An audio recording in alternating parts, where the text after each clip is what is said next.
I would like to welcome back to the podcast today somebody I know rather well. And this is an extension of previous podcast recordings that we've done, not in recent times, it has to be said, but we have over a number of months done a number of different energy-related conversations, and I'm with somebody whose name possibly gives away a clue as to why I know her so well. I'd like to welcome back Sonya Wilkins, and yes, lo and behold, Sonya is my wife, so we are partners in crime when it comes to the whole exploration of the topic of energy and how it can impact on our everyday lives, and both professionally and personally. So what we're going to do today, and I've been really keen to kind of get this conversation onto the podcast because Sonya has been on quite a journey. We're going to hear a little bit more about that in the coming minutes, because Sonya has introduced into our world, particularly hers, but I've been on the receiving end of some treatments as well, the concept of quantum energy. And we're going to explore what that is, how it might impact on your daily life as well. And we're going to do a little bit of an exploration. Now, what I should say, and I should caveat this, is that this is an emerging concept, I would argue. We'll see what Sonya thinks about that in a moment, but it clearly is one of those things that has been with us as humanity for forever, really. But I think we're only just beginning to understand the more holistic view of energy as a concept and how we can use it in daily life. So that's where I want to begin. So I'm going to kind of pass the microphone baton over to Sonya. Talk to us about and share with us about some of the things that you and I talk about a lot, the whole kind of importance of energy initially kind of in our lives. Kind of, why is energy so important to us? Okay. Well, what I normally say to my clients is energy is all around us and within us. It's what binds life together. I remember when I was a child and I used to watch Star Wars, and they used to talk about how the Jedi Knights used to command, people's minds through the power of Jedi mind control and things like that. They used to talk about, I think, these little particles that they had access to. And I think, joking aside, actually, the theory of Star Wars and the Jedi Knights isn't that far from really how energy works in our lives now. And it's probably why I was so fascinated with those films from a young age. So energy, as science has discovered, can't be destroyed. It can only be transformed or transmuted.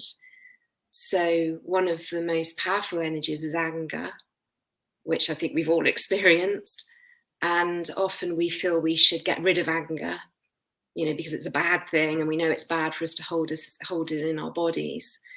But what I say to my clients is, actually, if we're able to recognize we're angry and then use it and transform it into another form, another proactive energy that can actually be helpful to us.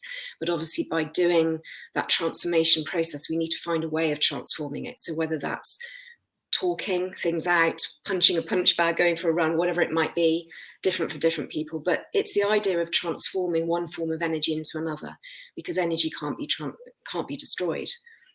And energy is, it's what binds life together. It's everything and anything. So that's why it's so important. And I think in our modern day world now, as we're becoming more open to holistic health, and hopefully blending that with medicine, which I think is where I'd like to see things going, them working together and supporting each other. We need to understand how our own energies work, how we can transform those energies for the greatest and highest good of all. It's interesting when you kind of describe what, I guess, is something that is quite profound, is this whole idea that it can't be lost, it can only be changed, which means it's always been here, we've always had it. And a lot of the things that you and I talk about and have done for a number of years now in this whole kind of, I guess, kind of chaotic time, and it is still chaotic for a lot of people, I think, with coming out of pandemic, Brexit, all the kind of stuff that's happening with, economy and recession and all these kinds of things. There's still a lot of uncertainty in terms of the energies that kind of swirl around us. And I'm not even talking necessarily internal energy here. Kind of, do you see with your clients and kind of, your view is that because there is a lot of this kind of uncertain energy, you talked about anger being a very, very sort of powerful energy force. Do you see that the kind of the flow of energy at the moment, because it is so chaotic, it almost needs to settle at a personal level? It's almost like you need to kind of understand where your own personal energy sits or relates to this broader context of crazy energies outside. Is there something that we just kind of need to do as ourselves in kind of like a personal sense of kind of taking ownership of where we sit within this kind of crazy sort of mesh of noise that's happening right now? Well, I think the first thing that came to my mind when you asked the question is, all of us feel initially that, we need to settle, we need to sort this out, we need to go back to normality. But of course, what is normality? Everything has changed. That's the only certainty in life. And so my immediate reaction was, actually, even though I do that and I want to go back to normality, I think the fact that we're going through so much turmoil energetically in the world, and by that I mean everything, politically, economically, everything, is actually, the point of that is for us to actually feel, to actually sense this energy. Because I think as humans, we all have a tendency to want to brush things under the carpet, carry on, because by nature we like certainty. We are fearful of ambiguity, of change. But of course, if we're going to survive, we need to evolve. And that's, by evolving, we need to encompass and embrace change.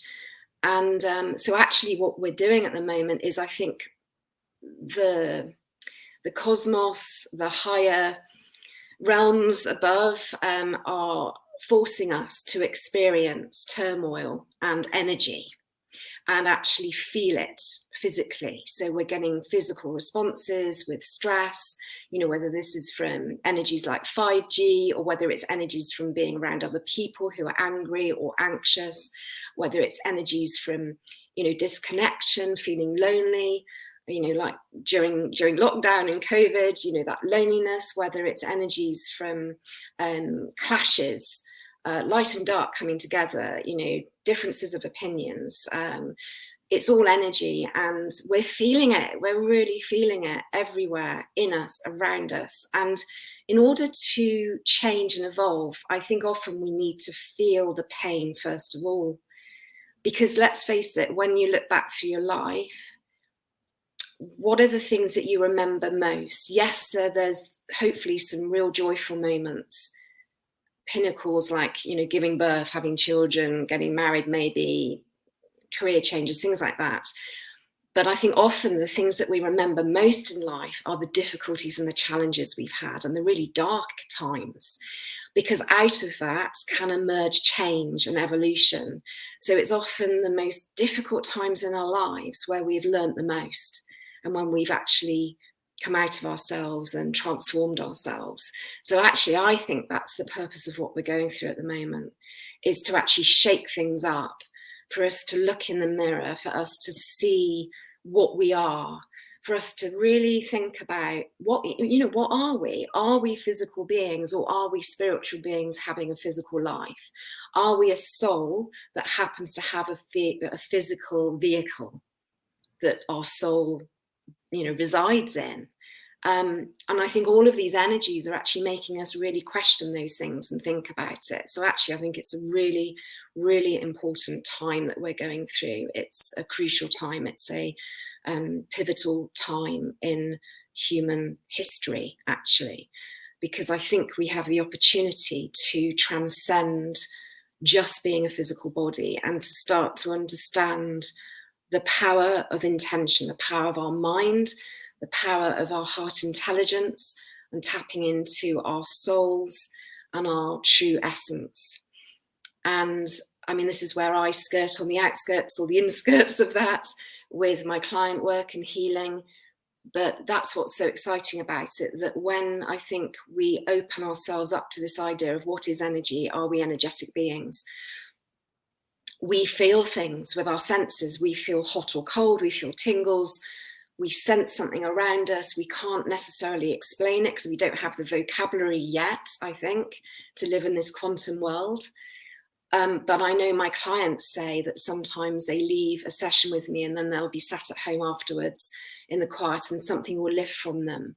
And I'll say to them, you know, I had a client this week say exactly that. Well, that's because the Reiki, the energy, the universal life force energy that I have sent you, it's not me healing them, it's me being a conduit that is actually still working after you've left me.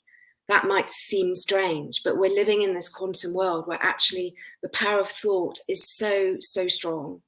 And we don't realize how supernatural we all are. There's an interesting kind of sort of, I guess, extrapolation from what you're describing here. The whole idea that, you know, we are not our body, which is what you're saying. Our body is potentially a vehicle. We're not necessarily our mind, because that is just thoughts that happen within the body. We are potentially not just our heart, because that's kind of how we're feeling. And you talked there about heart intelligence, which is, again, something that's potentially very different to your body, very different to your thoughts that are going on. There's a whole kind of mishmash of stuff here, isn't there, that kind of makes up what we would define as us or me. I know you and I talk a lot about kind of the word ego, which is that kind of definition of me, I, you know, who I am relative to everything I see going on around me. But even within the I bit, there's constituent parts. So it gets really interesting when you think about this. And I think a lot of people are, you know, I'll use the word, but I use it quite guidedly here, awakening. There's lots of connotations there, and I'm not going to go down the kind of, you know, completely sort of spiritual route as I use the word awakening. But I think people are becoming a lot more aware of this whole idea that, hey, if something happens to my body, I can still think in a way that isn't related to how my body is feeling. Or if I'm thinking something, I can then see that my body reacts in a different way. There's kind of almost like relationships happening within us, isn't there, in terms of how the body reacts to the mind and how the heart is relating to the body. And it's kind of like an internal relationship that builds. And if we can become aware of that, well, then really interesting things can begin to happen, can't they? Well, as you were talking, actually, the word that came into my mind was split. I think we're all becoming split. We might be familiar with the film Split, and actually that, if you've seen that film, demonstrates that very well. Whereas in actual fact, I remember reading a book, Big Mind, a while back, and it talks exactly about that actually we can separate ourselves into different roles, into literally different types of being, our personality. And that's quite a good way of looking at it. We have different roles in lives, but I think we also have, you know, one of our personalities can be the witness, that we can actually consciously think about this element of ourselves that can hover above ourselves and look down on our lives and witness what we're doing. The ego is another one. So we can have these different elements, these different subsets or split elements of ourselves. And the reason I think that's important to say is coming back to that same thing I said earlier, that I think as well as us becoming we're in quite a lot of turmoil because we're sensing all these different energies external to us and within us as well, but we're also becoming split. And I think in order to become one and become in unison again, this idea of oneness and coming back home to this connectedness of what we really all are as humans, this golden thread between us that links us all, I think we first need to become split, and more split than we already are, which is actually quite scary. And I think a lot of us are experiencing that splitness, and we have experienced that through, you know, change and things that have happened in the last couple of years, making us feel more separate from people geographically because we've not been able to be with our loved ones for periods of time, coming back together, appreciating that duality, that contrast. But we're still going through that splitness, I think. And I think there's going to be a lot of tension contrast, fight with that. And I think the most important thing we can do is sit with it sometimes and know that actually the most reassuring thing perhaps we can know is that whatever splitness we're feeling, whatever turmoil we're feeling, it's not the truth of what a human being is. I think the truth is in our soul. And I believe that we are light. We are all rays of light. We're all different rays of light. And every ray has a different personality, and that's what makes it so wonderful. But however bad we're feeling, whether we're feeling angry or lonely or sad, frustrated, all of those things, that too will pass. And it's not what we are. So I heard a wonderful thing this morning. I was listening to a webinar in the Course in Miracles, which you and I are doing this year. And it's been a revelation for me and incredibly turbulent for me this year. And it's really holding up the mirror, and I'm really seeing my darkness as well as my light. And I think all of us have darkness as well as light. And actually, we shouldn't be afraid of darkness, because light can invite in the darkness, and light is enough to bring light to darkness. And so actually, I would encourage us to all befriend the dark. And I know that's a powerful thing to say. But I'm going off on lots of tangents here. What the Course said was, instead of us saying, I feel angry today, say, I am with anger today. And that's really a very different thing, because what it then allows you to remember, and it's a remembering, is that our real true essence is something very different and beautiful, and we can hold that anytime we wish.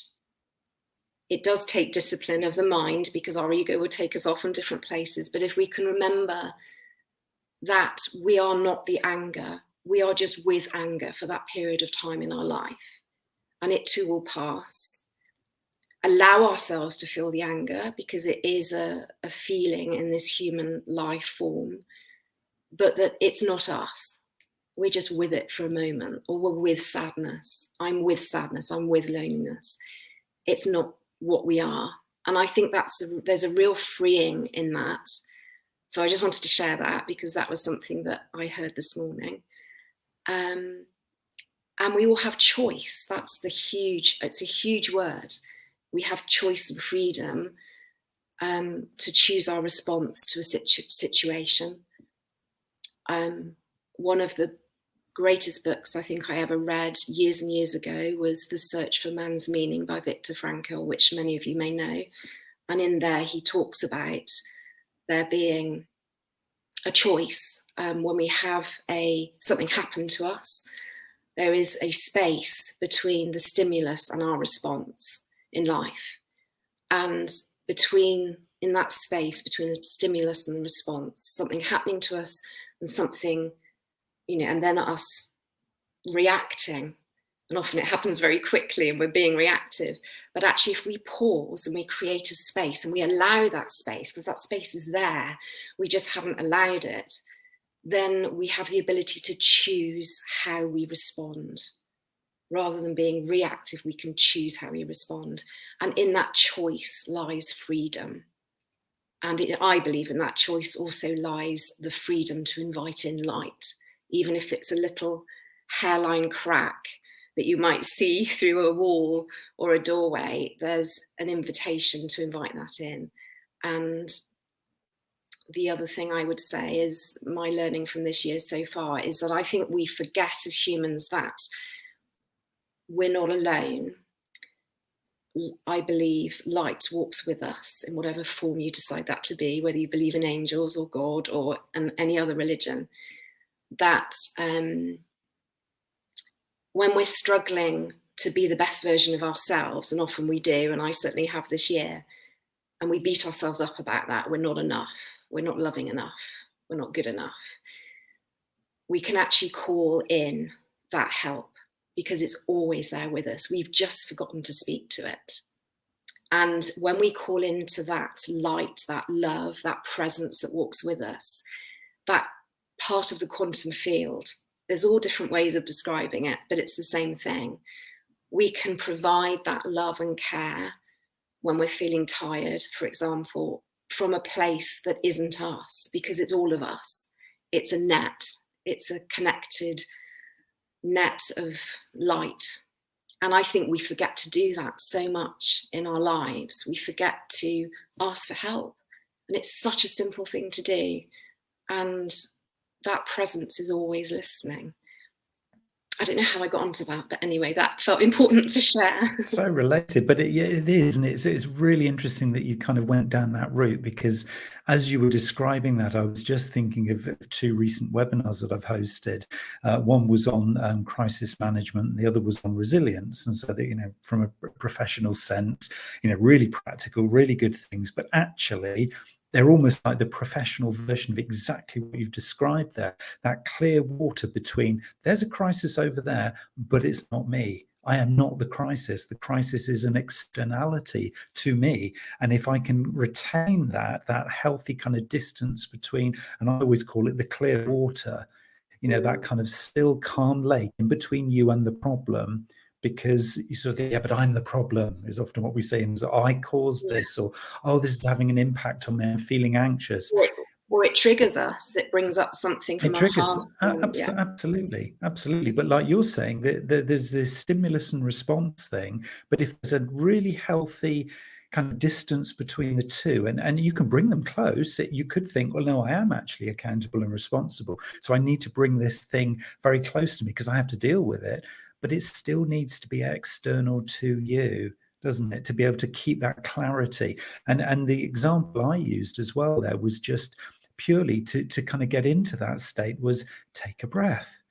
You know, I know there's this phrase, keep calm and carry on. You know, there's that kind of that sort of mantra. But I always just say, take a breath, you know, and it just gives you that little pause in linear time that allows you then to create that natural distance, so you can, right, okay, now I can reflect, now I can look at this. I don't have to just jump at the response. And we all do it. I did it to a message this morning, and I thought, oh gosh, why did I just jump and straight back to that person with that response? And if only I just paused, reflected, put clear water between it, I wouldn't have done a reactive response. Now I've got to pick up the pieces from that reactive response. And so we're all doing it. Even if we know the rules, we know how to play this game, we still do it. Of course, the real trick, well, again, this is only my perspective, and we all have different perspectives because we're all different people with different experiences. But my perspective on that is that absolutely true. Take a breath. But how do you remember to take a breath? And this is the crucial thing, that I think the first thing is that you become aware that you've sent the message reactively, or you've become aware that you've just been triggered by somebody, or you become aware that you're deeply sad when you wake up in the morning and that you're brushing something under the carpet. That is the first moment for us all when we can suddenly pull ourselves out of the treadmill of life and busying ourselves, because that's the easier thing to do, to just mask everything. If we can become aware of those little moments, those little pinpricks in life, that's the first thing. And that's the first stage, I think, of awareness. And then once we become aware, we will be more aware of more little pinpricks happening. And then we might think, okay, what can I do about this? And then this is when I think we have a choice again. Do we want to do something about it, or do we want to stay numb? Do we want to stay comfortably numb? Once you open that Pandora's box of deciding I don't want to be comfortably numb anymore, then there's no going back. And sometimes I've got to be honest, on my journey, I thought, actually, it'd be quite nice to still be comfortably numb. But I know it wouldn't sit with my sole purpose, because I can't, it's just in my nature to always want to learn and evolve. It always has been. And I got that from my dear dad. I think there's two choices, and there's no judgment on either. I think you can be a comfortably numb person and still do great things in your life. But for us all to evolve as a race, we need those people to be uncomfortable with those pinpricks of awareness, and then do something about it. So then what happens is you have to decide, well, what am I going to do? I'm aware that I'm reacting. I'm aware that I'm angry. I'm aware that I'm lonely, whatever it might be. I'm aware that I'm joyful. How can I sustain that joy? And I think that's where then we need to get better at being disciplined with our minds, because we do have this ego, and it helps us actually to survive in life, because if we didn't have it, we'd be so consumed by everything. We do need it to kind of help us to be a bit more ordered and make decisions. But we also need to learn how to live with the ego better, I think. And this is where, Buddhist monks and other people who meditate a lot have become really proficient at recognizing what they're doing and what they're thinking, realizing they just created a movie in their mind that actually isn't true. It's purely fabricated based on a trigger they've just experienced. And then decided, okay, recognize that. Now I'm going to consciously choose to move the awareness in my mind to something else, a pleasant memory, gratitude, whatever it might be. But consciously, no, mind, I recognize that you're taking me back there to that place that I was triggered years ago, in my childhood maybe, and I'm going to stop and I'm going to say, no, I realize I had that experience, but I choose to move now to what I want going forward in my life, a positive thought, memory, intention. And that is a skill. And it's something that we need to practice. We need to go to the gym. We need to go to the fitness center. We need to go as often, in our minds, training that muscle of choosing how to move our intention as much as we go to the fitness center or the gym. But we don't do it. And this is, I think, our challenge as human beings, that we need to practice how we can become more disciplined at changing, at switching our intention in our minds. I've started to do it, but oh my goodness, do I not do it as well? and I trip up. And the funny thing is, I trip up much more than when I don't. And when I do trip up, I think, oh, I did it again. But actually, every moment that I realize that, it makes me appreciate how strong my ego is. But it's still awareness. I'm still, but the more I realize that I've done it again, it weakens the ego a little bit. Not in a bad way, but in a way that it gives me choice to put my mind somewhere else. And to be honest with you, I think that's life. I think that's the human experience. I very often say to my clients, clients come to me, and me included, we want to be fit and healthy. We want to heal. And we do heal. We're designed to heal.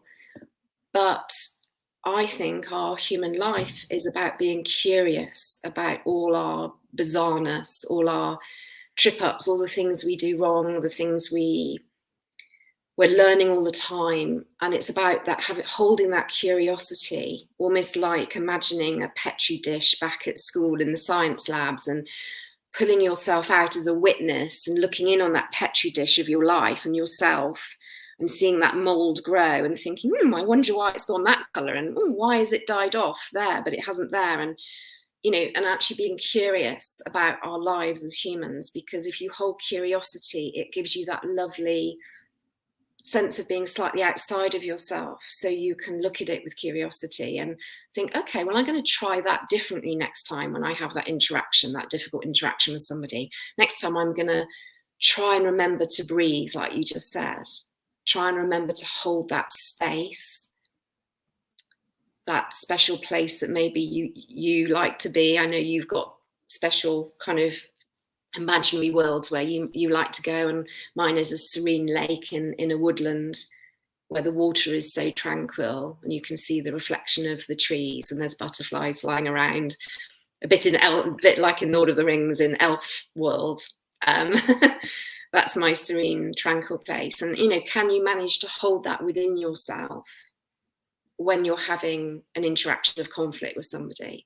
That would, if I can do that at the end of my life, or hopefully before the end of my life, I think I will have achieved something great, because then if I can hold that place of tranquility, even when I'm having conflict with somebody, then actually I can hold that resonance, that light resonance, and it can benefit the other person as well as myself. I guess that's where I'd love to get in my life, to be able to do that. And that's really this whole reciprocity. I have to be very careful. I have to plan ahead to say that word because it's so difficult to say. The reciprocity of being grateful, showing love, doing things in it in a really authentic and compassionate way. You then get the reciprocal benefit back because the other person responds to you in that way.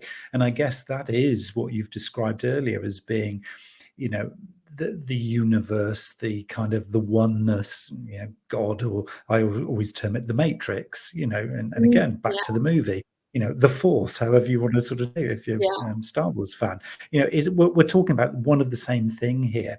And this reciprocity that kind of comes from, you know, having good intention, being very, very aware, taking that moment, taking that pause, and being with somebody, and it probably is another individual. You've talked about conflict there, but doing it in a way that you want it reflected back to you. So if you can be calm, if you can be considered, if you can be compassionate, the laws of physics and laws of everything, really, laws of the universe say you will get that return to you. It's almost impossible for somebody to be angry back to you if you're not angry back to them. You know, you just try. You think of, you know, when you're driving a car, you know, and if you're really angry in the morning, you get in your car and you're going to fight your way through the traffic will fight back to you. Whereas if you ease off, you give way to people, you're kind, you wave, you smile, you'll get that fed back to you. So, you know, I think a lot of people know this stuff, but what I think we're seeing, and I'd like you to kind of give us a little bit of an insight into, is this whole idea of this being sort of quantum energy. In other words, it's kind of tapping into the field, it's tapping into this kind of oneness. And as an individual, if you are a quantum energy practitioner, and hopefully you give us a little bit of guidance as to what that might mean, if you're doing that, it is about kind of starting with yourself and then being very curious and observing how the world around you adapts and changes as a result of, you know, you having that intention, you being that light as you describe it. The world then manifests around you to reflect that, doesn't it?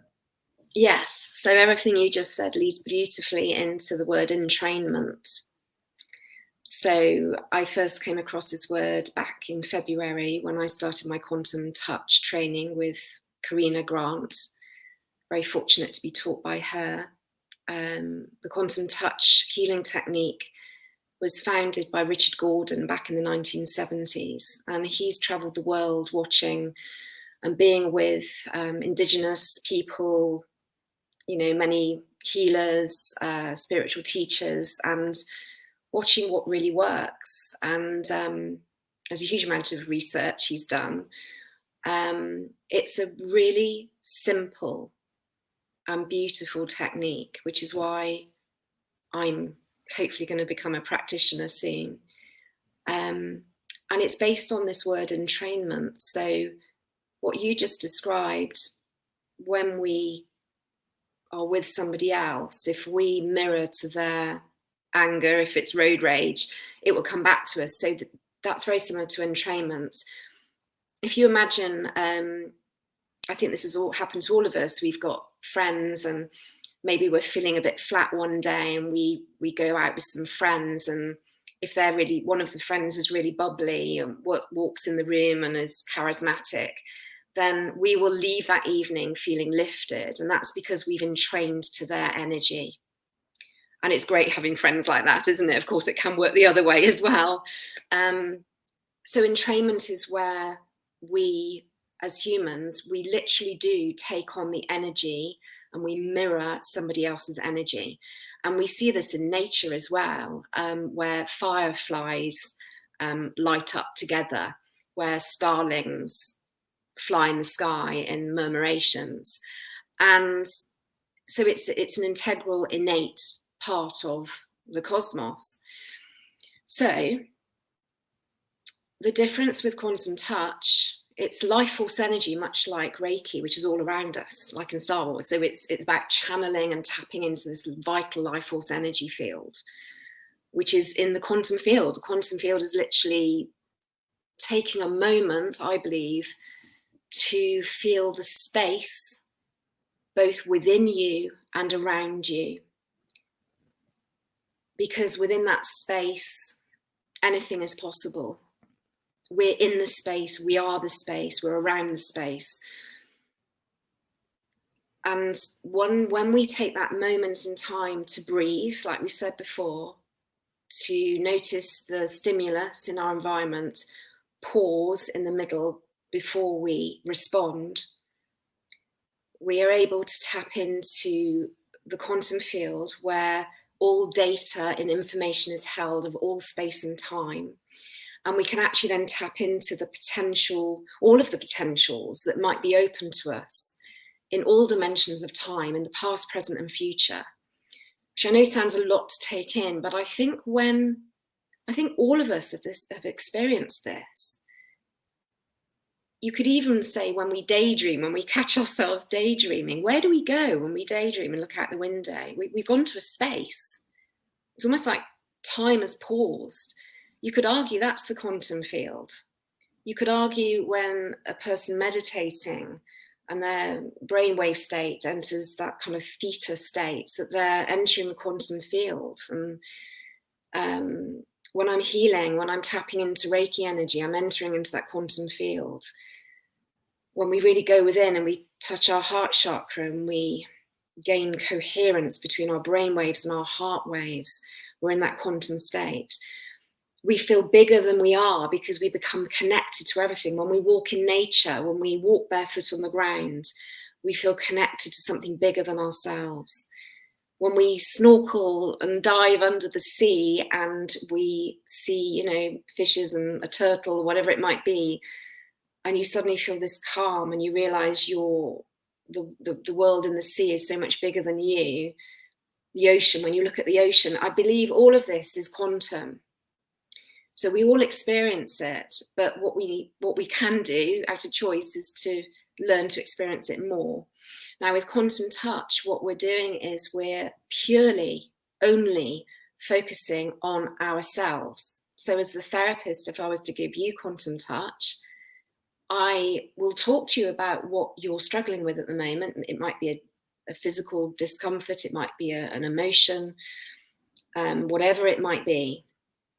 And so I'll talk to you and I'll acknowledge that. But then I come back to myself and I sit with you and I connect my own energy. I go within, I take some breaths to calm my body down.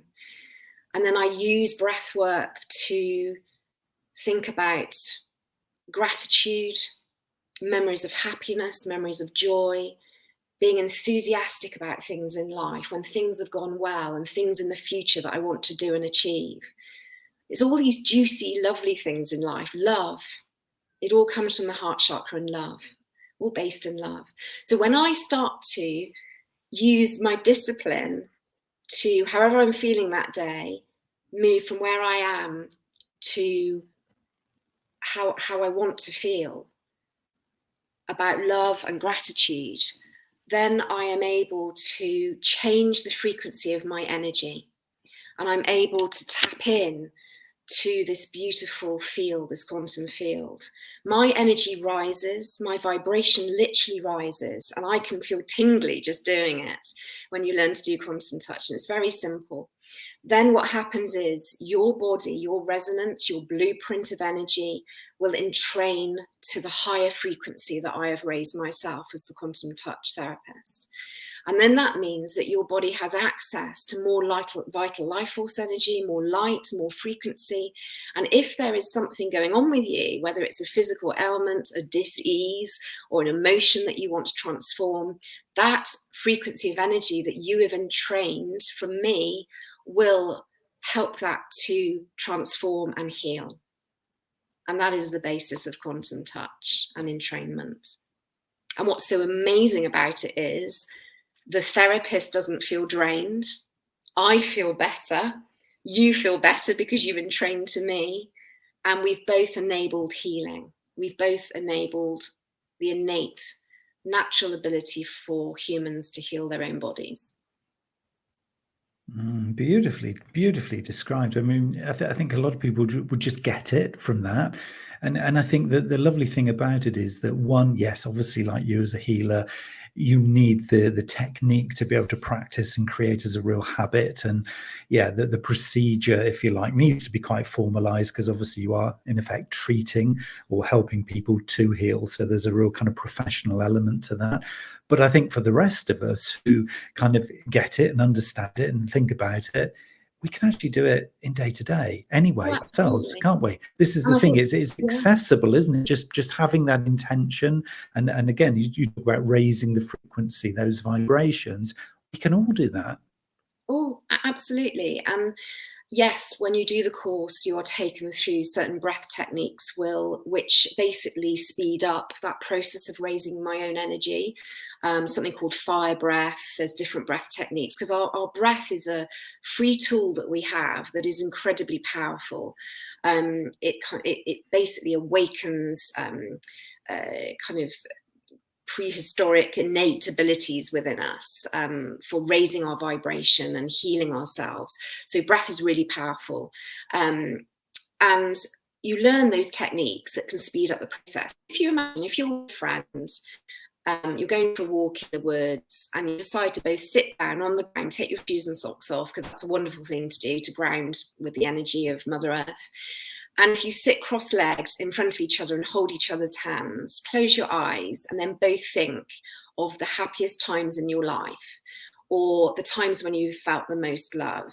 Or if you have experienced a really challenging life and you're struggling even with that, I'm sure there are things that you can remember that you felt enthusiastic about, or that you're hopeful about for the future, or that you're grateful for.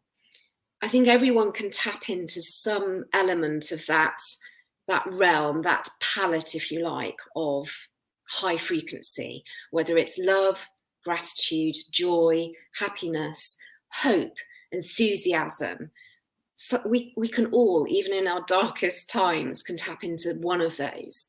And if you were to sit together with that person on the woodland floor and breathe in the beautiful, air in the woodland, and feel the trees and the breeze around you, and think those things, you're both going to create an amazing bubble of light around you both, and you're going to feel that through your body.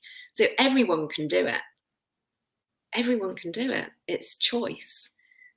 It's choice. Simply that.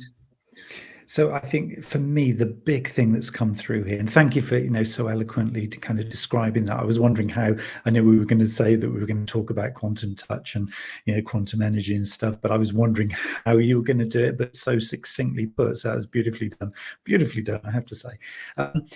To me, the big key message coming through from all of this is that we as individuals, we as humans, human beings, rather than hopefully human doings. So actually just being as individuals now and again.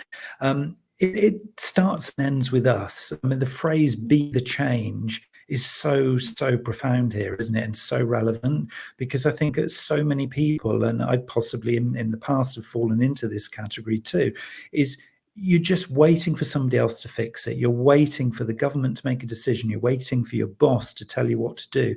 You're waiting for a family member to kind of take control. That's not the answer, is it? Because if this quantum field, this universe matrix force, whatever we want to call it, and you can all define it in the way you want to define it, how it works for you. But if there is this thing as a resource available to every single one of us, we've just got to tap into that, haven't we? Yeah. We can be the change. We don't have to wait for somebody else to tell us how to do it, to figure it out for us. We can just tap into it. Am I right in that? Absolutely. And I'm glad you said that, because it's prompted me to pick up something else I thought a bit back, and then I forgot to mention it. The only thing we have control of is ourselves in life. We can't control our husbands or wives or partners. We can't guarantee that they're going to love us. We can't guarantee they're going to fix us. We can't guarantee the healer is going to fix us. The only things we can control is ourselves and how we choose to feel and the things we do. So that's again why quantum touch is so powerful, because I'm not looking to rescue a client anymore. You know, in the past, I've certainly been a rescuer, and sometimes I still dip into that because I want to be a good person. I want to help people. But actually, the most powerful way I can help people is by being true to myself and feeding myself with the things that I need. And I know this is a popular point of kind of tug of war about being selfish and self-love. But it is so true because of what I've just told you, that if actually we focused on feeding ourselves with what makes us feel good, nourished, whole, calm, peaceful, if we did enough of those things, our individual vibration, my vibration would rise. And then the people that spend time with me, just being around me, just walking in a room with me, would benefit. And that is so powerful. But often I think we feel guilty about honoring the things that we need. And yes, we have people in our lives and we serve others and we need to be respectful and caring. But it's no good doing that if you become so depleted in the process. And this is what I say to my clients, that we have kind of emotional bank accounts. And I'm sure you've talked about bank accounts before in your other interviews. But, you know, if we are caregivers and we're giving out all the time to family and friends, and maybe we have a profession, we're a nurse as well, and we're giving out, eventually our emotional bank account, we're taking out so many debits. And if we don't put in credits of things that we love to do, taking a nice bath, going for a walk in nature, spending time with loved ones and friends, laughing, you know, eating some lovely nourishing food, if we don't put in enough credits, that bank account will become completely depleted and overdrawn. And then we're no good to anyone. We're no good to anyone. So we need to invest in ourselves. We need to honor what our heart intelligence says that we need each morning. And a simple thing everyone can do is just before you get out of bed, just put your hand in the center of your heart and say, heart chakra, your chest, and say, heart, what do I need today to feel good? It's so simple. And if we were to listen to that and honor it, and it could be something really little that comes, oh, I'm going to play my favorite song that makes me want to dance or sing. Could be as simple as that. But if we were to honor these little things more, we would fill ourselves with light energy and be more useful to other people because of that, because we would project that healing energy. So it starts with ourselves and it ends with ourselves, actually. You know, it really does. But if we can all do that, other people can entrain to our hopefully lovely energy. And the best things we can really do is focus on all those lovely feelings and thoughts. If ever you feel down or flat or not good, what can you ask yourself, what can I do right now to switch, to change that feeling? And there will always be an idea that will come into your head and you can honor it. Trusting in the field. And even if it's not an idea that came from you, miraculously it will come from somewhere. And I think we know where that somewhere is now. Matrix, force, whatever. You know, it's the answer is out there. I mean, the truth is out there, I think, was the thing. The truth is out there and in there. It's both. Yeah, sure. Yeah, it's there. And it is just about, as you say, just taking that moment to listen, just be quiet, be still. It's that pause, that moment, that space between, you know, stimulus and response. It's there. The answer is there. So yeah. We have so many tools available to us to help us. So walking in nature, being in nature, breathing, you know, all of those things can help us get into that state more, be familiar with it. And then when we have these moments of being triggered or not feeling good, we can stop and think, oh, it's happening again. But because I walk in nature a lot, and because I breathe sometimes and I've practiced that, then it will become more second nature to go back to that and then be able to switch our focus and tap into that quantum field and resonate with that amazing energy. So hopefully, everybody, you've now got a little taster, a little snippet of the power of quantum energy. So thank you, Sonya, so much for taking time out of your busy healing day to share that with us, because I think it's so simple, it's so profound, and yet it is just so easy to do if you can create that habit. Yeah, and that's the key. I need to go away and practice myself, because I'm not here as the evangelist saying I do this all the time perfectly. Because as we know, neither of us do that, but we're trying. We're on the journey together. We do our best, and that's all we can do. Yeah. Brilliant. So Sonya does have a website, and I'll put all the details at the bottom in the description of this particular episode, so that if you want to follow Sonya, listen to some of her podcasts too, and find out a lot more about the work that she's doing in crystal therapy, in Reiki, in angel healing, and of course quantum touch, as she's described. More details will be available on her website very, very soon, so I'll make sure those details are captured and recorded so you can click through at your leisure. So thank you again, Sonya, and we will see you again on another episode very, very soon.